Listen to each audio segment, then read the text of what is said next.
Yay for screaming kids. Yay. And welcome. Yay for you. Welcome yay for Bubbles. Hi. Yay to Saturday night. Yay. Wow, welcome. I really don't like this haircut. It's too short. Well, before we get into that, hello, everyone. Hi, all of you out there. Welcome to All the Things. I am Monique Dusan. And this is the show where we discuss all the things related to God and the Bible.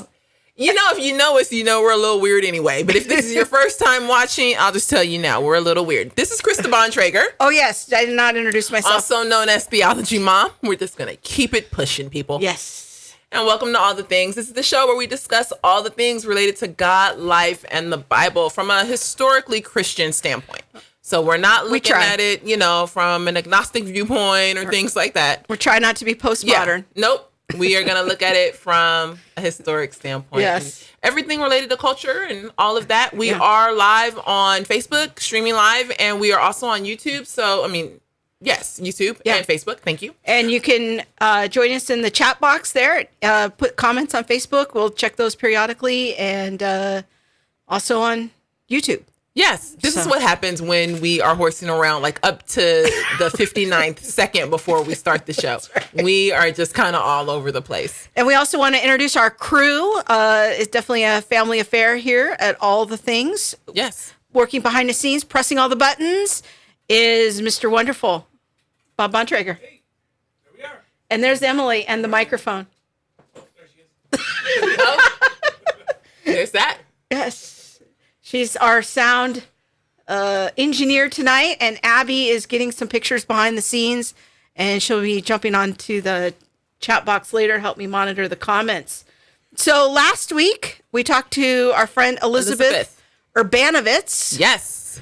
That was a great conversation. It was all about teaching children the historically Christian worldview. Yeah. And why it's important, and the fact that they can learn a worldview at such a young age. And it's so important because we want to give them a very grounded foundation so that when they hit 15, 16 and they are bombarded with other worldviews, they know where they stand. And I had a little rant about the Enneagram with mixed results. Yes, you did. Yes, you did.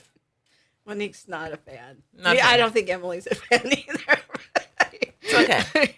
Emily called it a rant, so I put it in the title when I posted the video earlier this week. I was like, okay. Emily and I stand together. We are two, but we are mighty. It wasn't exactly what I was going for, but all right, if that's how it came across, I'll live with it. All right. But encourage people to catch the replay if they miss it. It's on podcast too, so if you just want the audio version, you can go to Apple Podcasts, Google Play, or Spotify. Yeah. So how's your week been?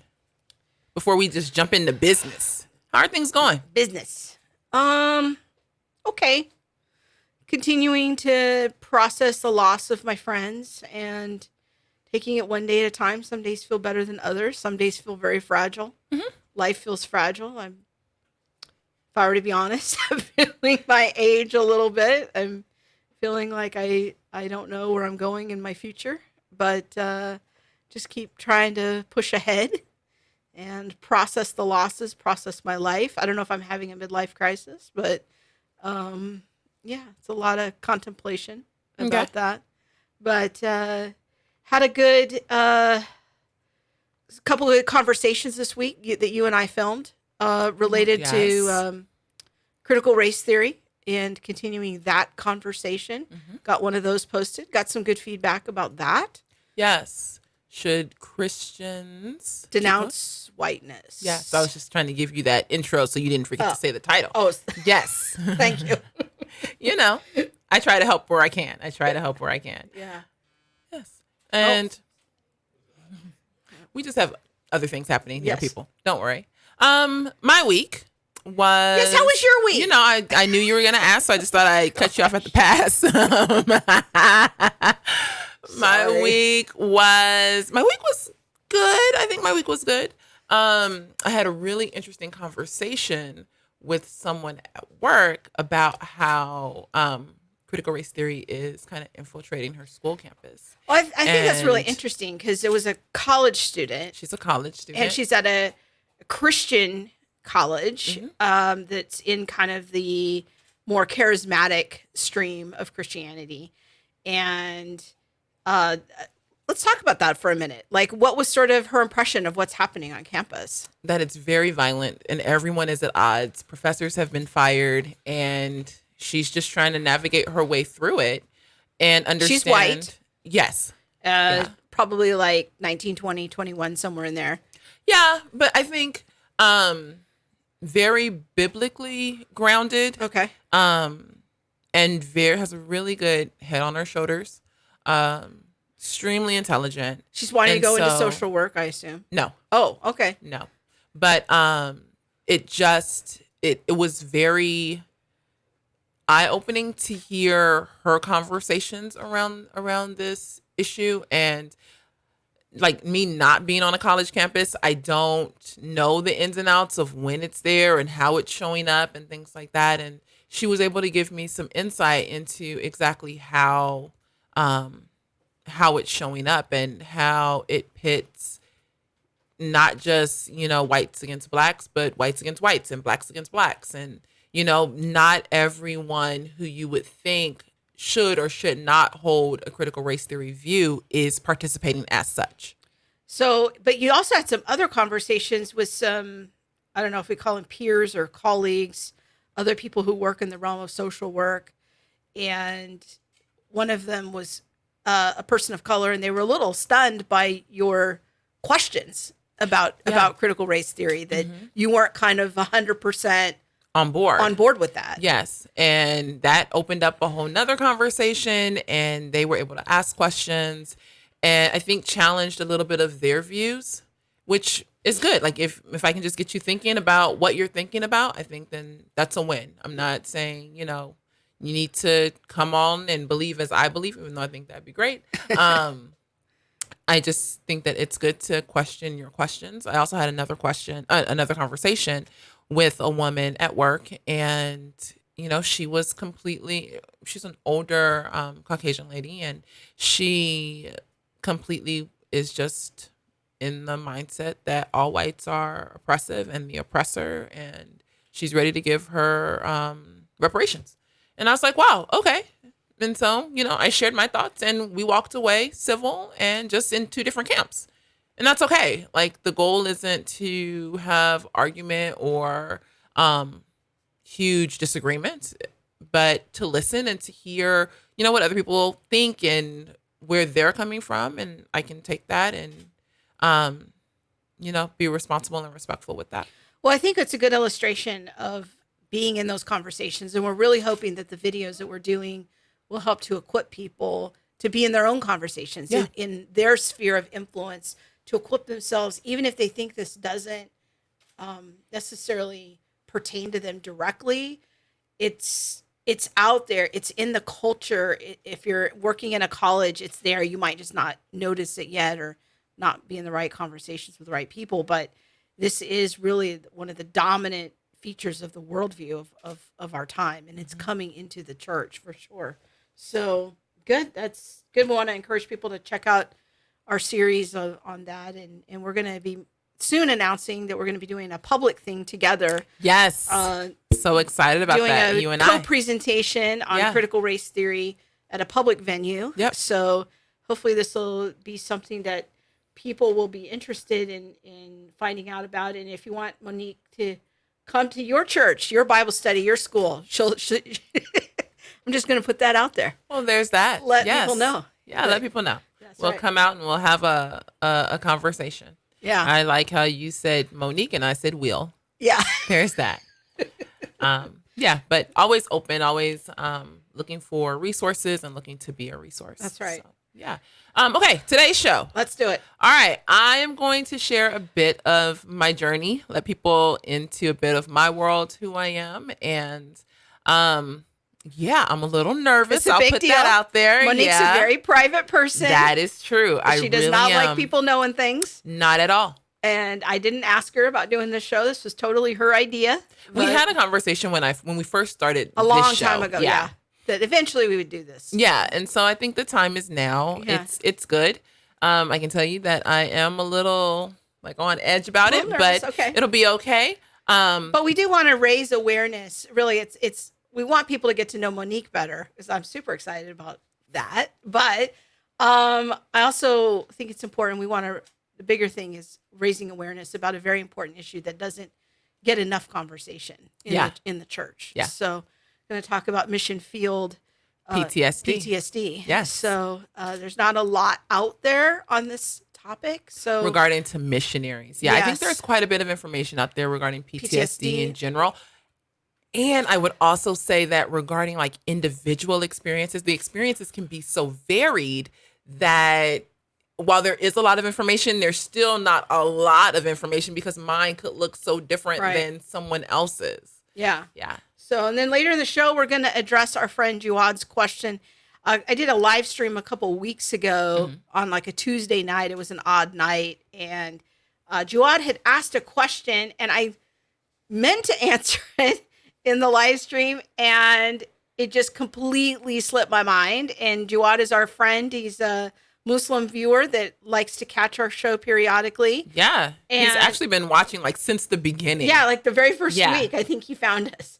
And so I didn't want him to feel like I was ghosting him. It just completely slipped my mind. And about 45 minutes before we went on the air, I was like, oh my gosh, we gotta do Jawad's question. So we're going to try to tackle that today on the question of how can a loving God send people to hell who have never heard of him? So hopefully he'll catch the live show or the rebroadcast, so we can do that. And of course, we have the tweet of the week. Oh, so good. So extra. Yes. And it'll be something fun. We'll talk about that a bit. Yeah. And- a little something from the Babylon Bee. Yeah. And then any questions that you have Yeah, or join thoughts, us. join us, share, and we'll tackle those as well. Yeah, and be sure to hit the share button if you're watching us. Help us to get the word out about the show and the kinds of conversations we're having here on all the things. Hit the share button. That really helps us out in helping new people find us. So, Yes. all right, well, let's talk a little bit about mission field PTSD. So let's start. People have been getting to know you the last several months as my friend and our co-host on all the things, but maybe we should start with setting the context from your life of what were you doing before you went to be a missionary in South Africa? So before I went to be a missionary, I was just a regular person. I lived in the States, lived in Southern California, was working in nonprofit, spent time working in homelessness for 10 years, maybe a little bit more than 10 years, created programs for teens, internships, did a lot of case management, did some program management, but it's all been in social work, Okay. nonprofit, did a lot of group homework, like as soon as I got out of college. And yeah, from there, just kind of went into case management and then program management and spent a lot of time in program management. So you had people. One of the things I find interesting about your story is you had a very successful career in nonprofits and in the realm of social work. I mean, you weren't just a case manager; you were basically at the top levels of large nonprofits, going to board meetings, doing presentations. You were doing big things in that realm. And I'm going to just offer up this side of it too. Like, we can't just say just case management, because case managers Sure. work harder than like me and, going to a board meeting or doing program management and things It's a big like that. job. Case management is, oh my gosh, it is that's why I was like, I need to get out. I can't do Because this I can't anymore. do this anymore. This here is a lot. Yeah. And especially when you look at case management for like the county and working with kids in foster care and things like that, it is beyond taxing. Case managers work tirelessly and with tons of hours. So yes, on to your point, I was creating programs and going to board meetings and all of those things that let me wear pencil skirts and high heels, which I absolutely love. That's a little running joke that we have, because Yeah. I always talk about my pencil skirts and my high heels. So yeah, I was doing that. And Then what And shifted? it was fine. What shifted for you? Like, I think I'm going to quit my big job where I earn a lot of money, and I'm going to give away most of my earthly possessions and move to Africa. So in 2010, I was invited to go on a missions trip to South Africa. I had never been out of the country. I had no desire to leave the country. My mission field was here. I've always wanted to just work in inner cities around America.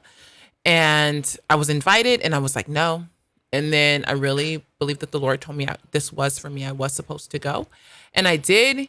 And it kind of just changed everything for me. I fell in love with the country and the people. I went twice that year and really saw an opening to do a bit of different work.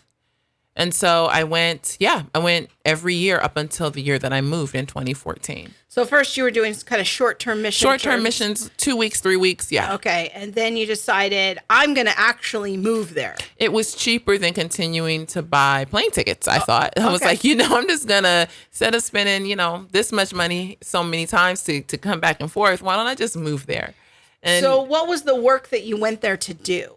I went there for originally it was supposed to be a year, and I wanted to do a bit of dance therapy. I was going to get kids to open up based on movement, and that was all I was going to do. I had planned to do some budgeting and Zumba with women, get them in not better health, but working in their body and things like that. You have a dance background. I should do. Probably tell people. Yeah. And then some women, when they are working with things like HIV, AIDS, become heavy around their midsection and become self-conscious about that. And so we talked about just like weight overall. And even if you don't have HIV, AIDS, a lot of the like health structures in South Africa just weren't promoting a lifestyle of like healthy eating or a lot of exercise. And so I went and did some budgeting and life skills classes. But I did that with adults, and with kids, it was dance therapy. And it was supposed to be for a year, and then I was coming home. But then that kind of shifted. That turned into a different year. Yeah. I was like, oh my gosh, like there's so much good work happening. I can see being here another year. And so I came home at Christmas, which was scheduled, and I renewed my visa. And I had been praying about it the whole time and didn't feel like I was supposed to stop, like I needed to stop. Quite the opposite. I felt like I was really hearing the Lord say, go, and this is okay. So then what did the work become? What did it shift into for you after the dance therapy? Well, so some of that had to shift because of the violence. We're doing an after school program. And in that, because of the gang violence, it was unsafe for kids to walk home. And so we stopped doing that. The principal heard of my background in social work and asked if I would consider doing some counseling with some of their kids. And it was like 2-3 kids. And I was like, sure, not a problem. And that just exploded. And at the end, it exploded into 5 schools and trainings and just all kind of things that I had never envisioned or really imagined when I went over there, but it was all good work. So the area that you were working in, can you tell us what area you were in? Yeah, so I was in an area called the Cape Flats. Okay. It is just, I think, east of Cape Town. I'm poor with directions. Let me just put that out there. What's life like? Life in the Cape Flats is extremely impoverished. It's a lot of drugs, a lot of gang violence, poverty, a lot of kids raising kids, grandparents raising kids because mom and dad are on drugs. It's a lot, like more than a lot of death everywhere. Yeah. A lot more than I thought I would ever see. One of the things with the dance group, because we did do it in a group, was that the kids would speak about things that they all had in common. So this person got shot last night in the street and everyone saw it. So we're going to talk about that. But no one is talking about the things that really happened behind their doors. So when we went into more individualized counseling, then we were able to really hear the stories. So you're there in Cape Flats, you start working in schools, you start seeing a need that these kids are living through incredibly difficult lives. Many of them have experienced death of close family members, often very violently. Parents, family members, siblings, people that they, just are friends with who accidentally get shot in front of them. Yeah.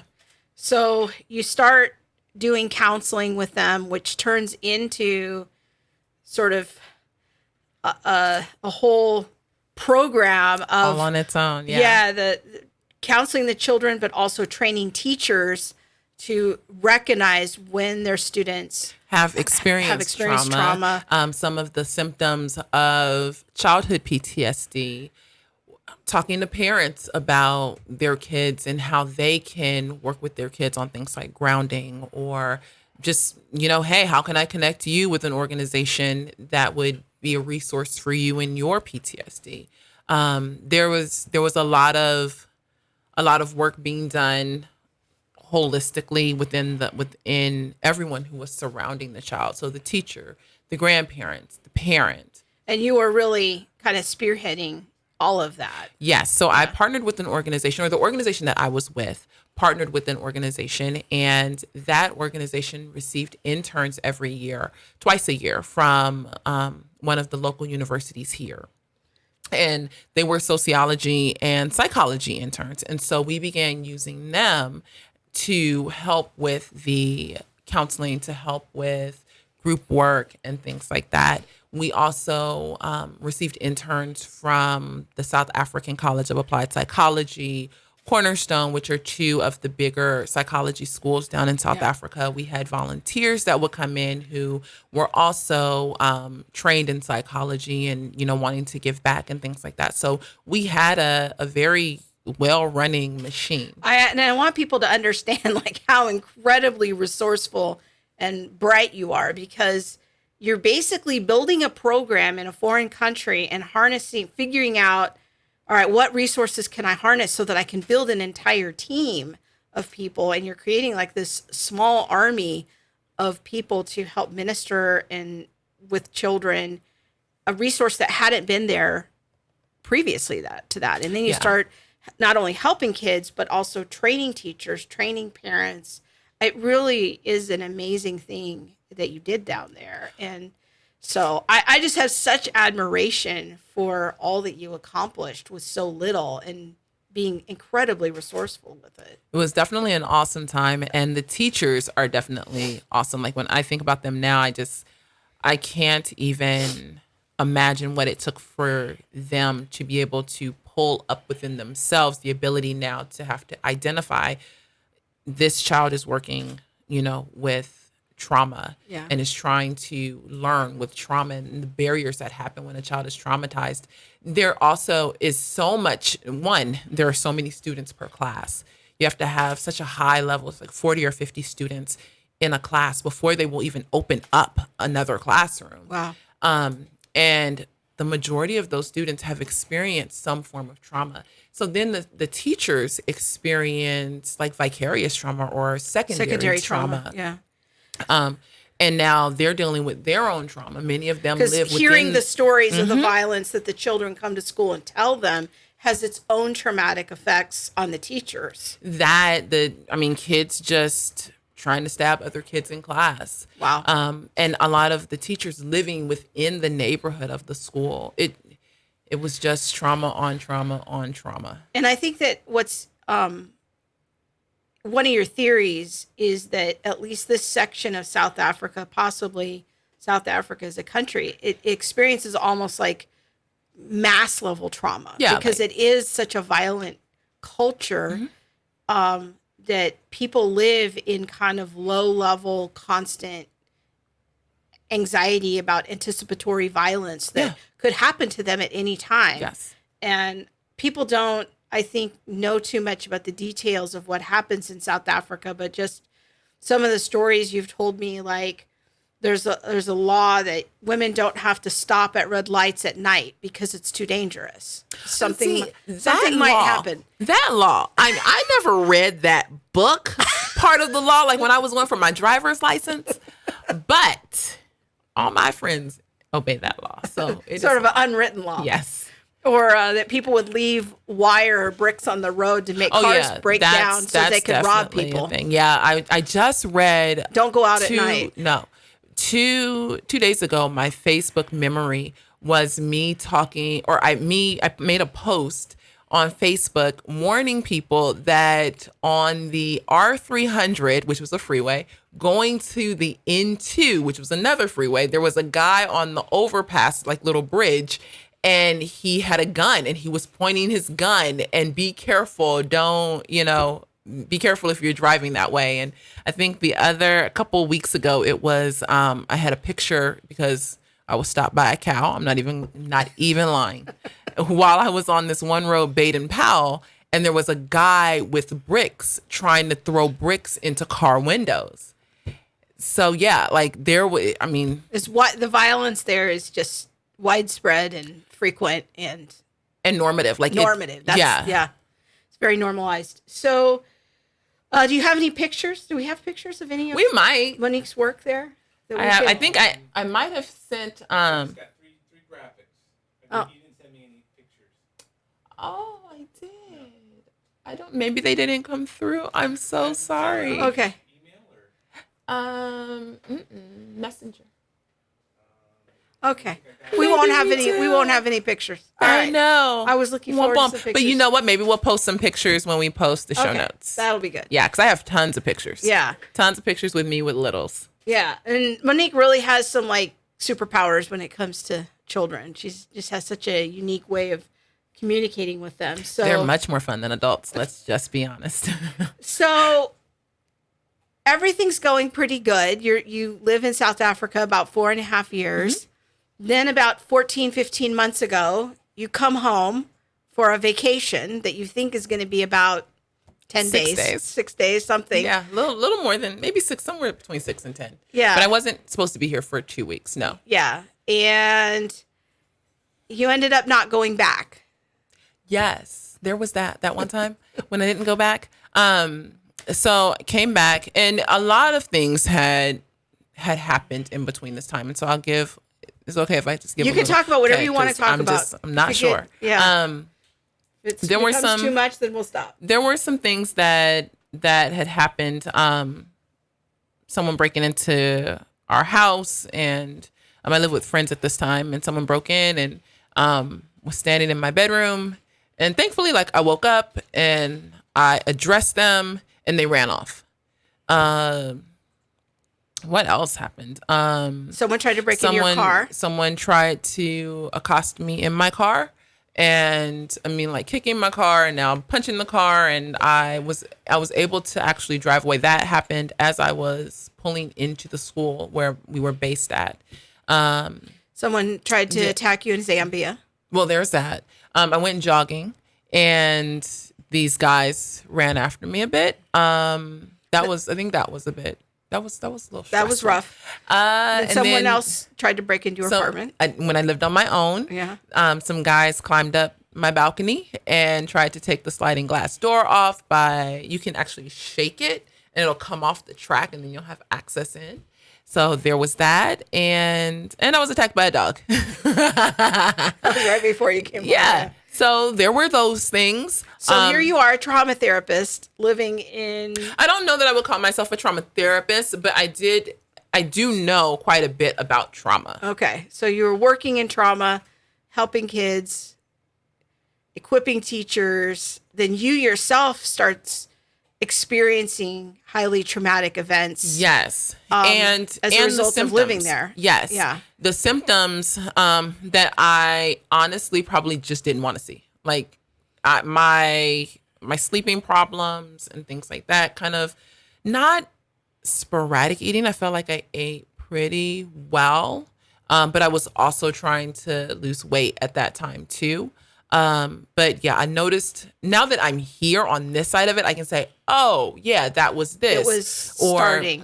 I have a couple friends who said, but didn't you remember this? We talked about this. That is also, part of it. And so it did start before I got here. I think when I got here, though, I was able to relax and not have to be so hyper vigilant. Yeah. So maybe we could go to the graphic of some of the symptoms. We have this graphic of common PTSD symptoms. And you're kind of reflecting back now of thinking, oh, yeah, I was struggling with some of these things. Flashbacks, I think, is one that you've really experienced. Hypervigilance is a big one. Flashbacks now, yes. When I was there, no. Nightmares, yes. Hypervigilance, yes. Insomnia, not a lot of avoidance, anger and rage. Avoidance, yes. Isolation, yes. That was a big issue. Poor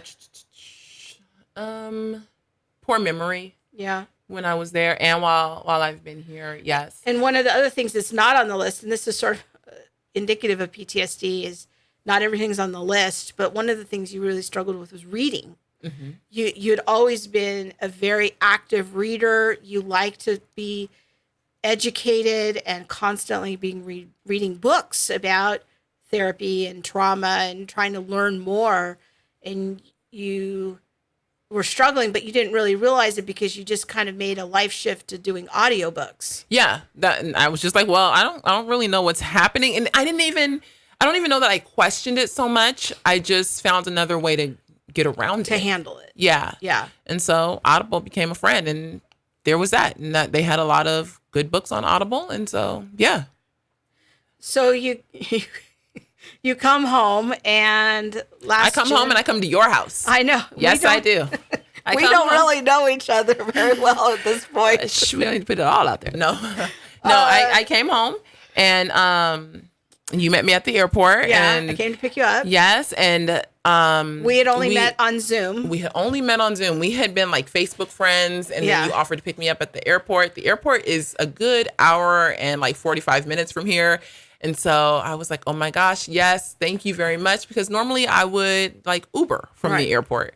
But you picked me up and you brought me back to your house. And I remember I had these, I figured I was going to come home like in December, not in June, or like, sorry, not December, in April of 2018. I thought I was coming home. 2019.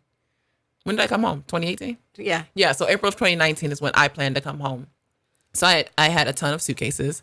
So I packed. Because you were starting to bring your stuff. Mm-hmm, yeah. So I packed some stuff and literally had 2 huge suitcases that I was taking. One of them was just shoes. Yes, that is true. One of them was just shoes that I was going to take and leave at my brother's house. And I brought with me like my carry-on luggage. My carry-on luggage was the only luggage that I had. And I was going to be here for a couple of days. And then, you know what? You tell this story a lot better than I do because I really have no recollection of what happened. But short story is that I kind of lost my words. And there is a word for when you lose your words. And I always forget this word, but it starts with an A. And it like there's a psychological word for losing your words. Yes. Is it aphasia? Aphasia, yeah. But lost them and really... I think before I lost my words, kind of started retelling all of the traumatic stories that had happened in South Africa, so basically. On this end of it, what happened was Monique came on a Sunday, and my friend and I picked her up from the airport. And she's my friend too. Hi, Sarah. Yeah, that's true. And we're all friends. And so brought Monique to the house, introduced her to the family. We went out to dinner. And was just kind of getting to know each other. And then the next day I took her to work with me and I thought, oh, this will be fun. I'll introduce you to my work friends. And I think you came to a lecture at my work and about lunch. Subjects that I had no idea. I was like, who studies this? What is that? This? I think it was on, it was with my friend Ken Wolgamuth. It was on, like radiometric dating or something. And I was just like, hey, can I get a date? I don't even know. not that kind of dating. Okay. So yeah, and then so she was supposed to leave on Tuesday, and then I remember like it didn't work out, and so she stayed an extra night, and I thought, no problem. And then you went to your brother's, and you stayed there for a few days, and you had your family activities that you had come to the States for. Yes. Because your nephew was graduating, and so then we were at a dinner party the following weekend. A dinner party that I planned. That you planned. And hosted, yes. That you said, hey, everyone, I'm in town. Meet me on this day and time at this restaurant if you want to come see me. And then you posted it to 1,000 of your closest friends. And so we're at this dinner party with all these people that are all there to see Monique. And I start noticing, like, she's acting really strange. And going to the bathroom a lot and hiding in the bathroom. I was having panic attacks. Yeah, and I didn't know what was going on. Someone at the dinner party asked you to tell a story about Africa, and then you just pretty much lost it. You kind of went away. Came unglued. Yeah. And you looked at me and you said, I have to go. And I'm thinking, okay, like, go to the bathroom? Where are we going? And I said, no, I need to leave. And I'm thinking, but all these people are here to see you. And you're like, no, I need to go. I need to go. And we left. And we left. Yes. And so I just kind of diplomatically made up something and we left. And you came home. And you don't really remember. No, I don't remember a lot of this night. And I remember sitting with you in the bedroom, and you just started talking for like an hour straight, telling me all these horrific stories of the children and what they had been through. And I really didn't have an understanding until that moment what the nature of your mission work was. It sounded very pretty on social media, but because no one wants to say, hey, I just talked to this one boy who's in second grade about why his mom killed his dad. Like, people don't want to fund that. Yeah. You know what I mean? Like, let's just be real. I need to figure out a way to make this as appealing as possible. And also, I don't want to traumatize other people either. Yeah. And yeah, I just think there's a lot of pieces that go into what you put on social media. For me, I wanted to protect my kids as much as possible. So I wasn't trying to exploit them in a way by saying, oh, this is this child's story, that is that child's story. Because many of the people that were connected to you on social media were also donors. Yeah. They were giving to your ministry. Yeah. And so it was all very tricky. And so I remember I was sitting on the floor and you were laying in the bed and you were just crying hysterically and you're just telling me story after story after story after story. And by this time, you're like, what the heck? Yeah, I was like, what is happening? And I didn't honestly completely know what was happening. Mm-hmm. And all I kept thinking was, she'll sleep it off. It'll be okay. And after a couple of hours of that, you finally went to sleep. And then the next morning, I woke up and I just felt really strongly that the Lord had said, don't let Monique get on the plane.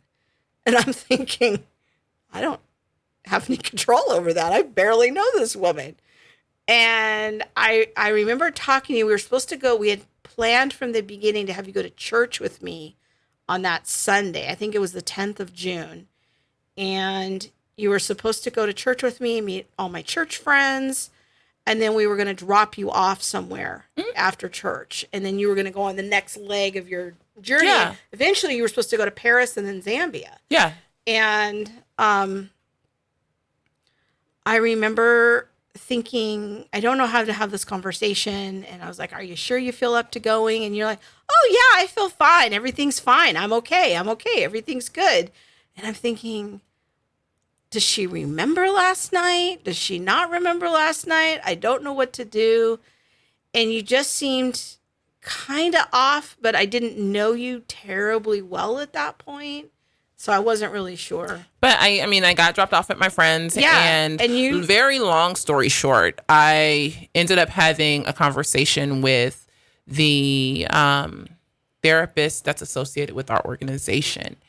And in that conversation, she's the one who said, I really think you're struggling with PTSD.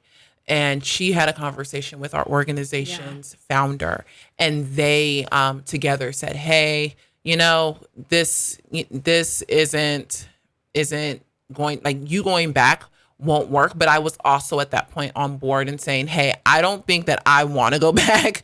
The last thing that I failed to mention was that there was a death threat 10 days before. I didn't know if you wanted to say that. Yeah, there was a death threat 10 days before I came home.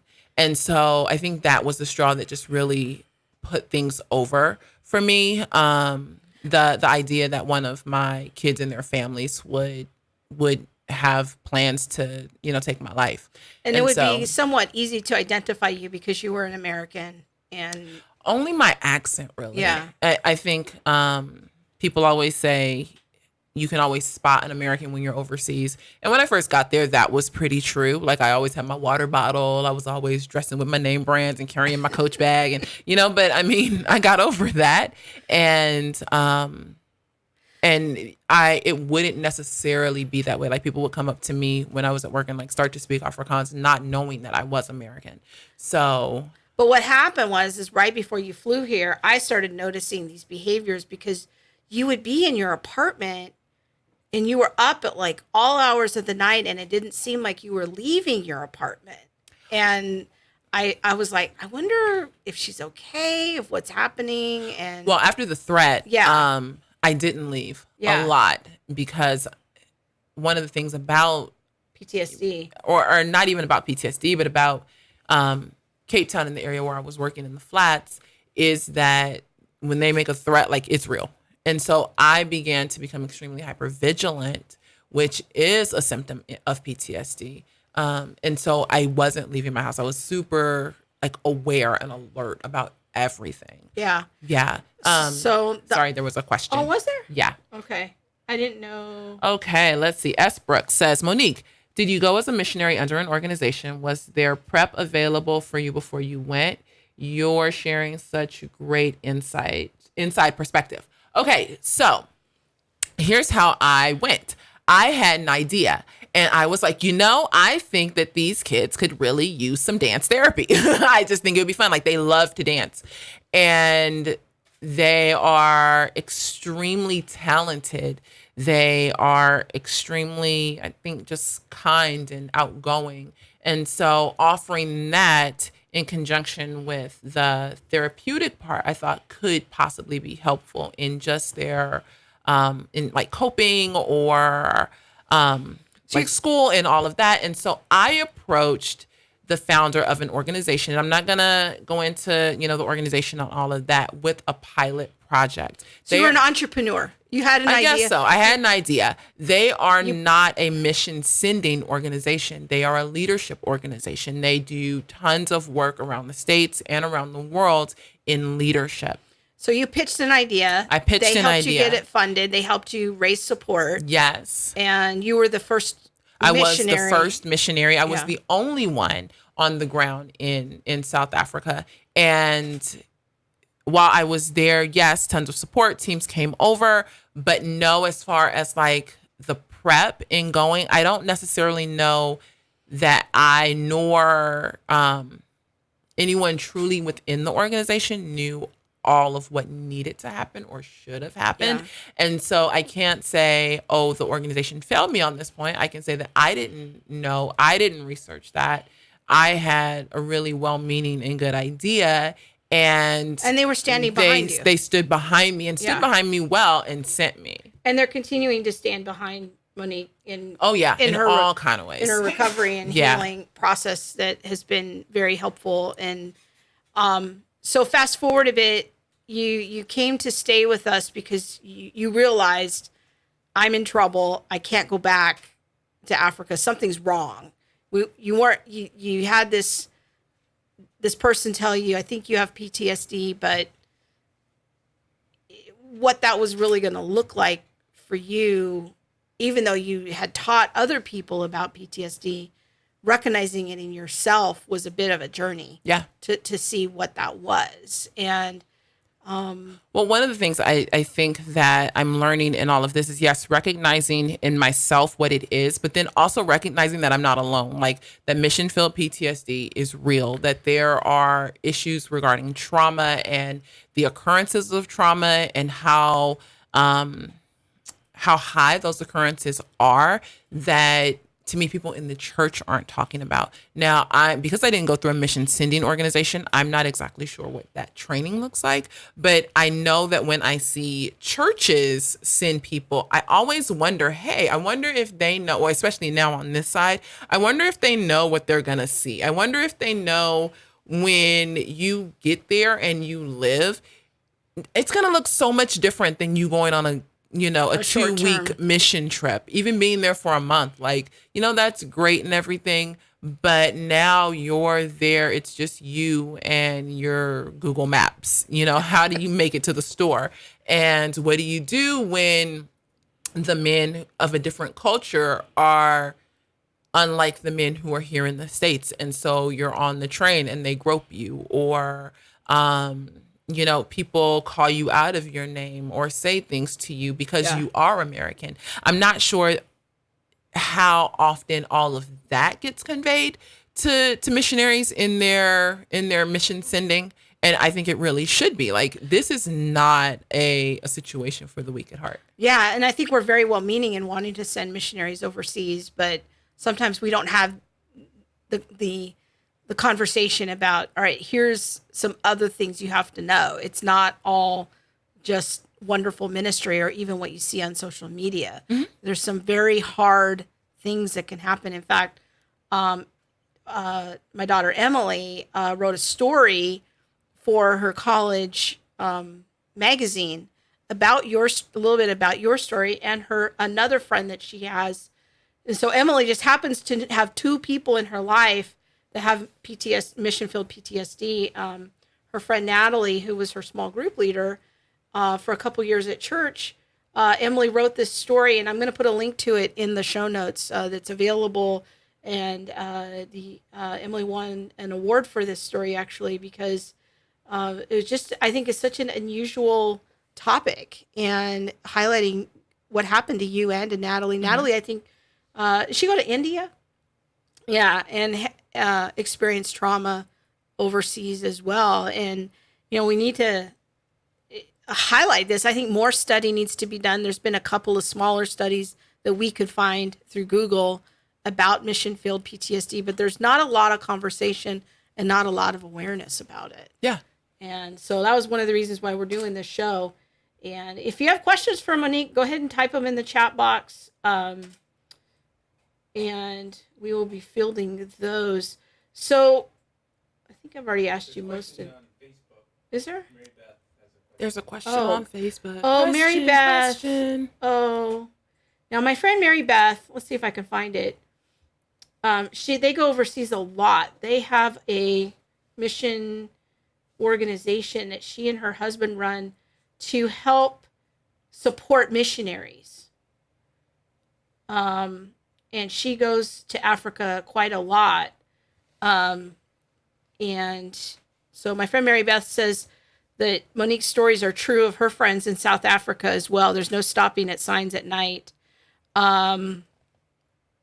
I think it's one a little earlier. All right. I'm looking. Jackie says that as a full-time foreign missionary, I'm looking forward to hearing from Monique as well. Jackie, you're a full-time foreign missionary. That's awesome. Where are you serving? Yeah, Mary's watching from Spokane. That's awesome. Our friend Rachel Shockey. Hey, Rachel. Shared it. Thank you, Rachel. Our friend Cynthia's watching. I don't see the question from Mary Beth, though. Maybe. I'm seeing, wait, maybe I don't. If you see it, can you read it to us? I don't see. Can you just read it to us? Yeah, just read it. Thank you. Just go on mic and. Thank you so much for your willingness to go and serve in love. A ministry would come to minister to just you, to serve you by refreshing and encouraging you as you served in the trenches. Would that have been helpful? Did you have any lifelines in place to keep your heart safe and healthy? I did. So yes, I lifelines to help keep my heart healthy. I always had access to our founder. I always had access to her partners here. I had friends in South Africa. I do have friends in South Africa. My very, very good friends are still in like relationships that I formed in South Africa. You really formed a family there. Yes. Yeah, and became attached and kind of adopted by a South African family. So yes, there were lifelines in place, and true to trauma, even in situations where you do have lifelines in place, trauma still happens, and the traumatic occurrence can still create PTSD. And so I don't know that lifelines would have necessarily helped to avoid a diagnosis of PTSD, especially experiencing so many traumatic events in such a short span. I lived on my own. I drove on my own. I was not isolated in that. I became, I believe, more isolated after the death threat, but always at my friend's house, my friend, and friends at my house and things like that. Like you said, part of a family. And so, short of, I'm not really sure what else could have been done. Yeah. But no, I definitely feel like I had those things in place. Regular calls and check-ins with people in the States. Yeah. And tons of very intimate connection and relationship in South Africa with the family that I'm a part of. And so, I just think that like in a 4.5 year span, I had two break-ins, chased, someone trying to attack me in my car, and a dog bite. Yeah, and a death threat. And a death threat. So there you go. And that wasn't by any doing or anything happening because I was alone. Yeah. It's like you drive to work on your own. Yeah. So. But that is a very good question. I can see how, if you aren't attached to very intimate relationships or lifelines, that it would be easier to go into isolation or depression and things like that. So you've come a long ways. Yep. When you first came, the days were long and it was very challenging. You've made... There was a ton of guilt. Yeah, I think there was so much guilt about leaving and not being able to go back, not being able to say goodbye to the children. That was a big repeated theme for several months after you were here. A lot of sleep problems, hypervigilance. Yeah. And just not even, feeling like even if the opportunity was there for me to go back. And I know that the organization and I talked about me going back or having someone go with me to go back, and feeling so scared that, something would happen because of what I had seen there and, witnessed firsthand. And quite frankly, I wouldn't have been able to travel anyway. You couldn't. You were just too fragile. Yeah. For the first 6 months. I mean, it just was really hard. I should say more like 9 months. The fragility got better, but there was no way you were going to engage in international travel at that point, like in July of last year. No, I remember getting off the plane on June 3rd and having a panic attack in the airport. Yeah. And being like, what the heck is wrong with me? Yeah. But my luggage was late. It was the last one off the plane, and I had my luggage stolen so many times that I was like, not again. And then there it was. Yeah. But no, you're right. Like, traveling just wasn't on the table for me at that point. So you've come a long ways. Some things are still a work in progress. Just a few of the symptoms that you still experience are. I think my sleep is still, it's a lot better. But nightmares are definitely still a problem. But in the beginning, you would have like 5 nightmares a night, and now you might have a couple a week. Yeah. And so that's the progress that you've made. And like being completely vulnerable. Like I took a nap today and had a nightmare and was completely thrown off. And here you are, now asking, are you sure we're going to be able to do the show tonight? So those are the real day-to-day things that people with PTSD struggle with. And I don't know that, I mean, nightmares happen for me. They don't happen for everyone, but that's what it looks like for you. Yeah. Another thing you experience is you don't have good connection between your brain and your stomach or your hunger receptors. There is a word for it. And I am losing what that word is. But yeah, a lot of times, just when you first experience trauma, a lot of your own self-awareness and it's not self-awareness, it's actually something else, but it's where your sleep can become off, how you eat, and how the response of like hunger is in your body. You just can lose your appetite, and your regulatory, being self-regulated and self-regulation kind of goes off. So you'll notice, I normally get up every, night to go to the bathroom, or, I go to the bathroom first thing as soon as I wake up. But the regulatory systems are kind of just a little off there. But there's a lot, what people don't understand about PTSD is that it's not just emotional. It's not just, my emotions that are at play. It's there's actual physical things happening in your brain. In your middle brain, there's a lot that's happening. Your amygdala is what controls, or it's like the storehouse of emotion.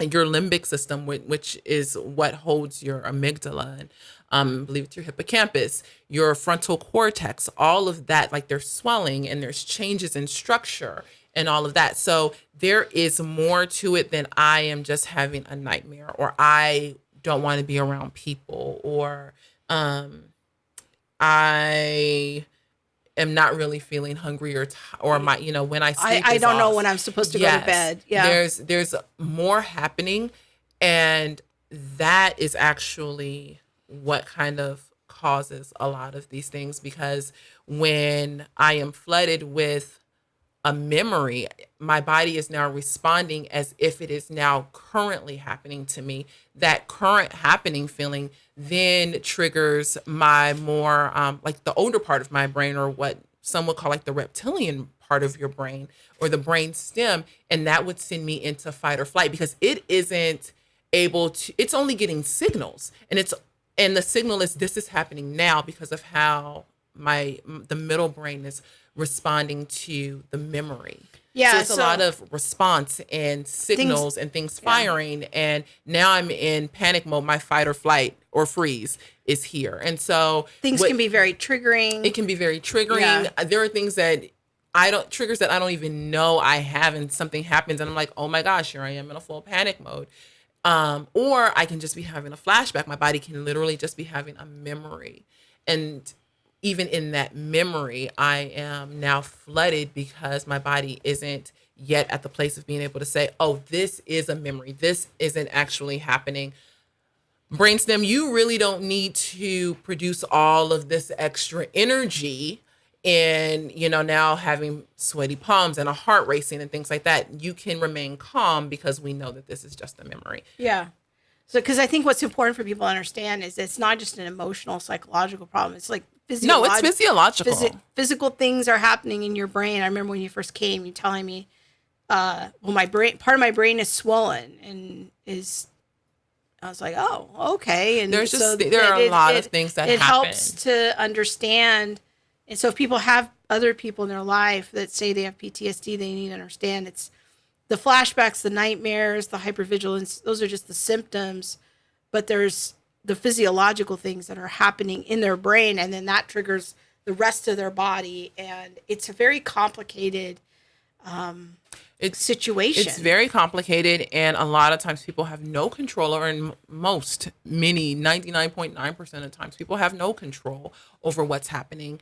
And that can also be frustrating, though, for the people who are not inside of their skin. Is there a question? Yeah.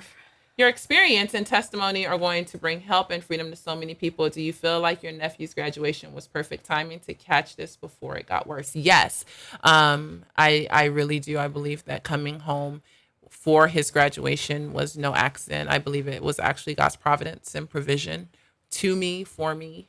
And then coming to stay here, basically, you know, you and I are close friends, but I'm also sort of your caretaker of sorts. Not so much anymore, but in the beginning. Having to do a lot to help, you know, you navigate that really hard space the first 3 or 4 months of you just feeling overwhelmed. And I wonder, you know, how I'm going to make it. Me just sort of being there every day and saying, you know, somehow, some way we're going to get through this. Yeah. And that became then the foundation for friendship. And it really is a pretty remarkable story of how the Lord brought us together. And I still have to remind you about eating and sleeping, but there's that. Sometimes I'm not sleepy.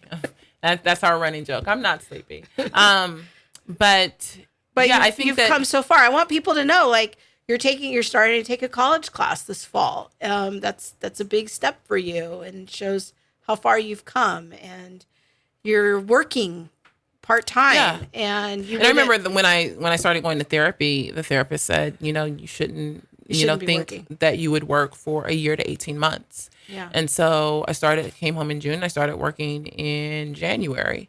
So, you know, that's great. I am taking a college class. I want to go for my master's. She wants to start grad school. Yes, I'm doing some prereqs, and that's awesome. But I think more than anything, the idea that there is hope for people who struggle with PTSD, that this doesn't have to be a lifelong sentence, but it does require support and encouragement and love, you know, and stability from people who are outside of your PTSD person's body. Yeah. In understanding that there are things to say, things not to say, things that are completely helpful, and things that even in your best intent are crap and not helpful. Let's just be honest. You know, like this. Like it's a long season. What are some of the things that are not helpful to say to someone with PTSD? Well, I know one that is helpful. What? Is you needed hope. Yeah, I needed a ton of hope. Like every day we had a ritual in the beginning of me telling you, like, it's going to be okay. It won't always be like this. You in the beginning would be like, is this going to be a good day or a bad day? I'd say it's going to be a day, and it's going to have good moments and bad moments. Yeah, or not so good moments. Yeah, and we'll whatever it is, we'll get through it together. And giving hope was just a huge thing for you in the beginning. Yeah. Now, when I look at it, I think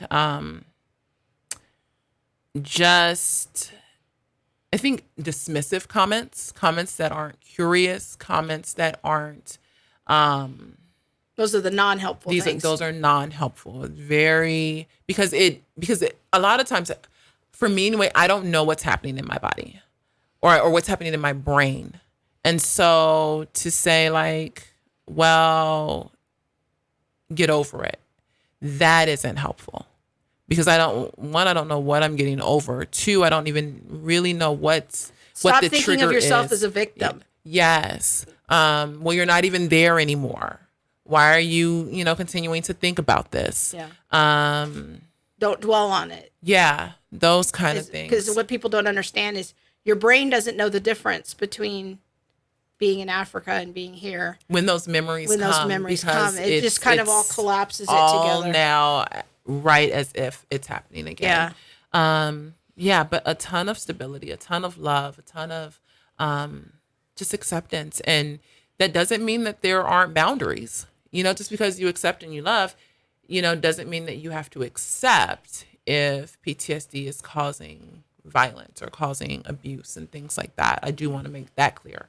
But yeah, so that's a bit of there is my hope. journey. It can get better, but it does take time. You've been going to therapy. Mm-hmm. It took us a bit to find a therapist who knew enough about trauma to really help you. Yeah. So we want to encourage people that if you have to try different therapists, don't give up. Don't give up. That's okay. They don't all know about trauma, even if they tell you they do. Yeah. Don't be afraid of the different modalities that they use. Try it all. Hey, just, and see what sticks for you. if you are struggling with this. Honesty in where you are is always important, and finding a space where you can be honest is important. Yeah. Yeah. So this is good. I hope this helps some people. We've been talking for a while and been Yeah. some good interaction, but it's been a long road, but I'm so encouraged about how far you've come and just what God's done to heal you. We shouldn't minimize No. the supernatural component definitely. of your journey, that your recovery has been definitely, the Lord has been in that we've seen great pushes forward in key moments where the Lord, did things to just come in and heal you more and get you further down the road. Yeah. And I think even, my therapist is surprised by how quick and how far, and that's like his work. Yeah. So yeah. All right. I am done. I'm just going to put that out there. If you have questions, go ahead and ask. Yeah. But thanks for sharing, because this took a lot of courage, and people should know that it was very courageous of wanting to talk about this. I wasn't sure you'd be ready to have this conversation anytime soon, but it's a conversation maybe we'll come back to at some point. Parts of it, but yeah, I think this was helpful for me. Yeah, after spilling my guts about women in ministry a few weeks ago, I figured it was your turn. There's that. Any more questions on? Yeah. So let's see what's going on. What's going on, people can just happy now. So, let's see. Esprick says, Krista, do you think that your own testimony of being free from bipolar disorder helped you in understanding and being compassionate with PTSD with Monique? So I'm going to answer that question, actually. Okay. Yes. The answer is a resounding yes. There was so much that she tells me and explains to me, but also a way that she can be with me and sit with me in things that I honestly, in my heart, feel like it would have been impossible had she not walked this journey. And I will let you answer too. But for me, it's been one of the most reassuring things in this journey is that I've been able to kind of have like a textbook into mental health that is a firsthand textbook and not such a technical textbook in the idea of like, this is what PTSD is. This is what your brain is. Like she says, no, you need to sit down. We don't do anything on this day because yesterday was a rough day. And so those are the things like they're like chapters in my life and in this story that have really helped ground me and actually propel me into places where I don't think I would be without some of that firsthand knowledge. Anyway, go ahead and say what you got to say. That's very sweet. I think that the Lord brought us together at a very unique moment. There's been a lot of,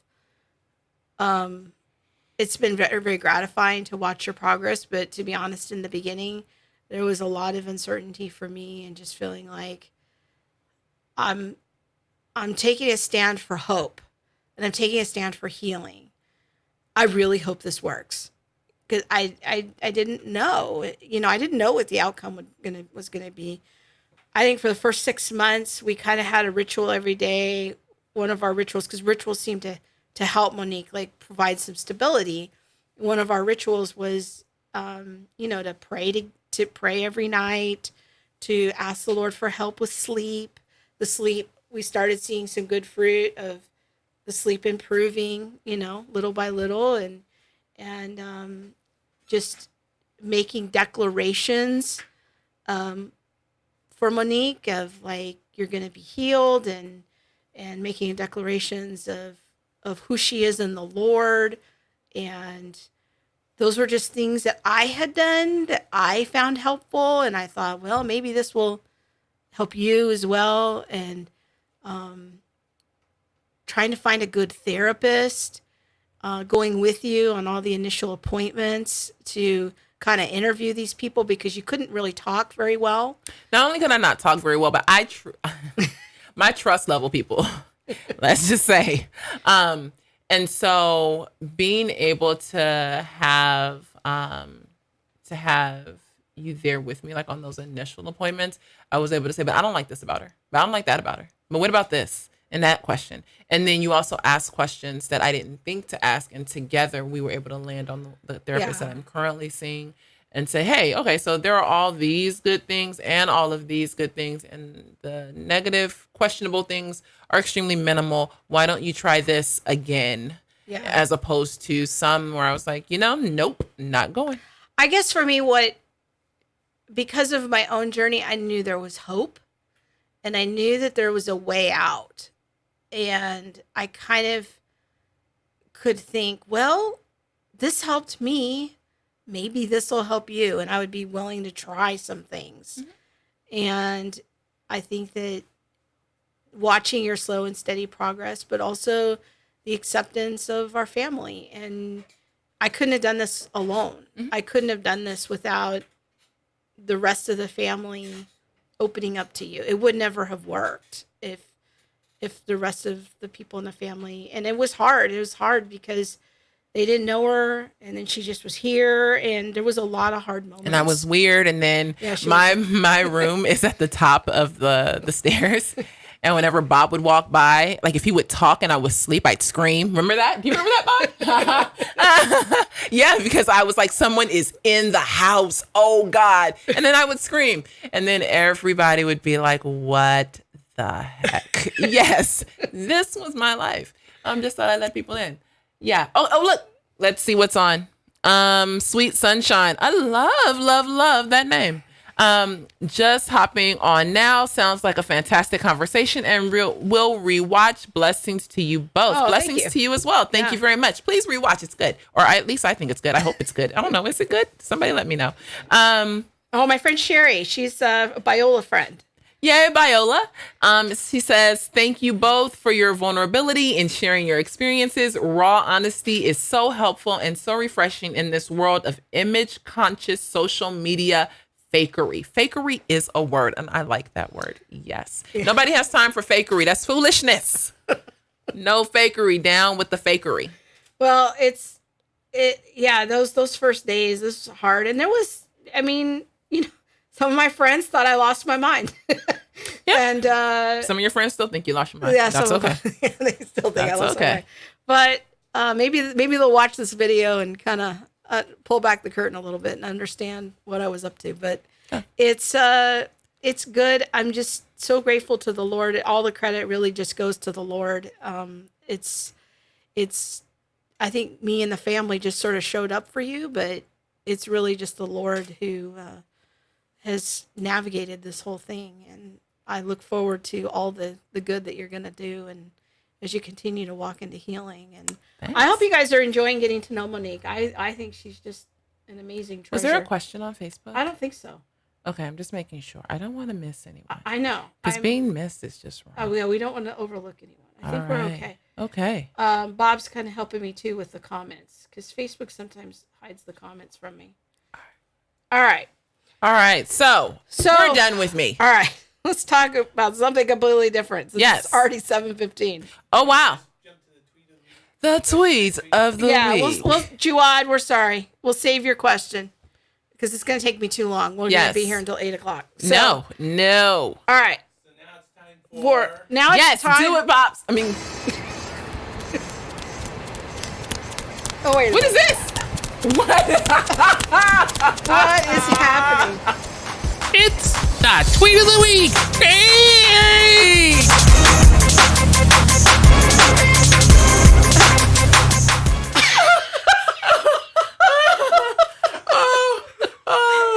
Okay, that's hilarious. This is our family. Yes, this is us. This is us. Yes. Okay, so there was that one time when we had a puppet run across the street out in front of our house. That's great. That's hilarious. And it is time for the tweet of the week.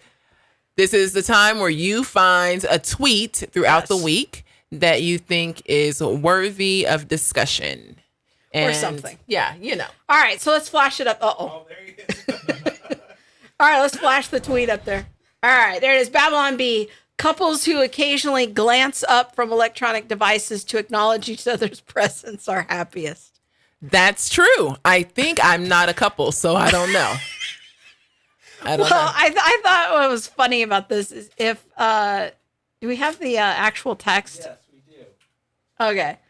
A new study out by Brown University, and I'm sure this is all fake, found that couples, the Babylon Bee, for those who don't know, is a satire. Yes. Is a satire. So don't freak out. Who occasionally glance up from their phones or tablets in order to acknowledge each other's presence have the happiest relationships. While many partners are too absorbed in whatever they're reading on their iPhone to look up once in a while as though they're aware that someone else is in the room with them, it appears those brief glances are what makes a relationship really tick. The thing about the Babylon Bee, I guess they're having all kind of problems right now because Snopes, which is this fact-checking website, actually fact-checked the Babylon Bee. I don't know if they just didn't know they were a satire, then they were reporting them as fake news, and it's a satire, people. You might not think it's good. Calm your jets. You might not think it's good satire, but it is satire. But what's funny about satire is finding the reality in it, you know, of like, oh, they're actually making an observation about something that's true.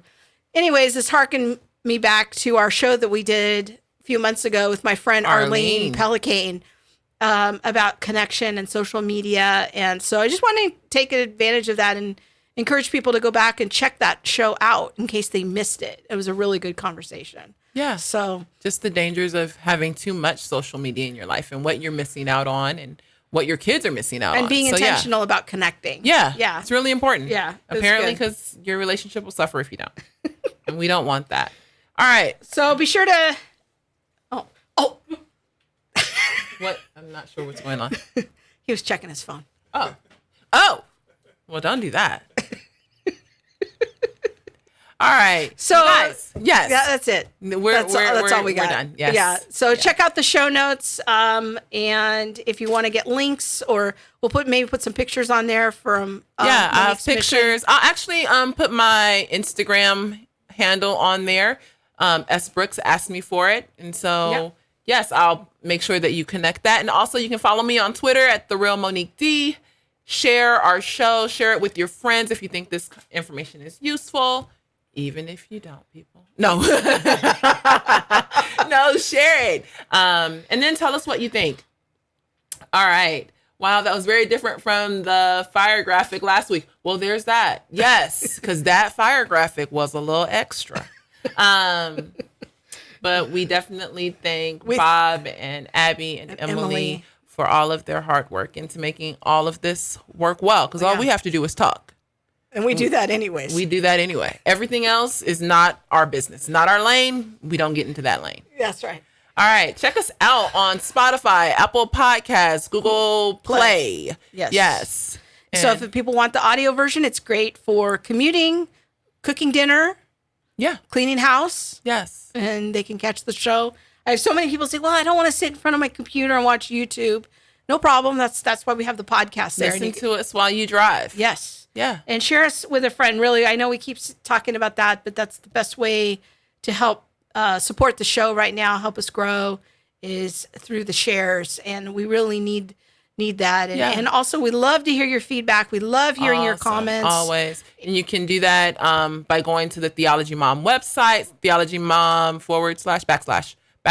/ all the things. Yes. You can email us at attlivestream@gmail.com. You can send us a message on Facebook. Theology Mom. Yeah. All those places.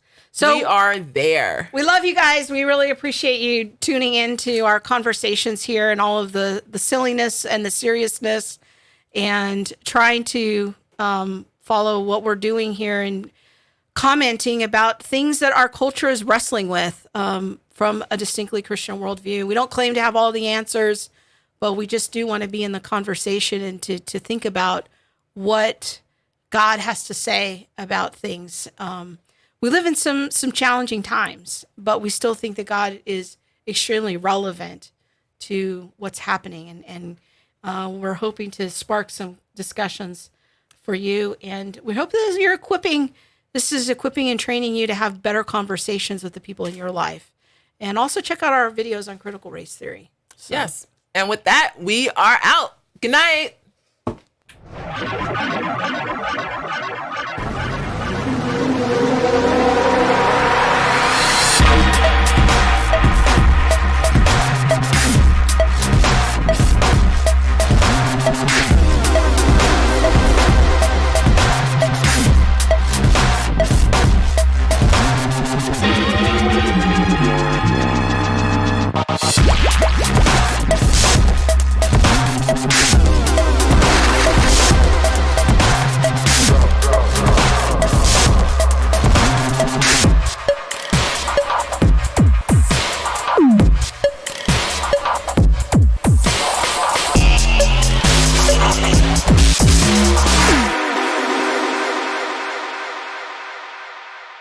There's nothing left.